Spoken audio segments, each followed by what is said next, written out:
यो भिडियोमा चाहिँ मैले स्याटरडे के गरेँ त भनेर लिएर आएको छु। घरमा चाहिँ फुलहरू प्लान्टहरू रोपेको थिएँ। कतिपय चाहिँ अब नयाँ बिरुवा उम्रेर धेरै भएको भएर यसलाई चाहिँ त्यसै किन खिरो फ्यालौँ भनेर चाहिँ मन्दिरमा लगेर रोप्ने निर्णय गरेँ।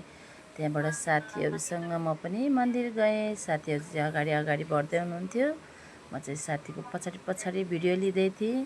अनि यो फुलहरूलाई चाहिँ यहाँ मन्दिरको नजिकै धारा, मन्दिरमा हरियाली पनि देखिने। अहिले चाहिँ बर्खामा पानी हाल्नु नपर्ने, आफै सर्ने र पछि बर्खा नहुँदा चाहिँ पानी हाल्नलाई यसलाई समस्या नहोस् भनेर धारा नजिकै लगेर फुलहरूलाई त्यहाँ रोपिदिएँ। अब यो फुल सरेर राम्रो भएपछि अर्को भिडियोमा हजुरहरूलाई देखाउने छु। आज चाहिँ यो फुलहरूलाई मैले दायाँ बायाँ कता रोप्दा सहज हुन्छ भनेर ठाउँ हेर्दै यसरी रोप्दैछु। मेरो साथीले चाहिँ मेरो भिडियो लिँदै हुनुहुन्छ, म चाहिँ यहाँ फुल रोप्दैछु।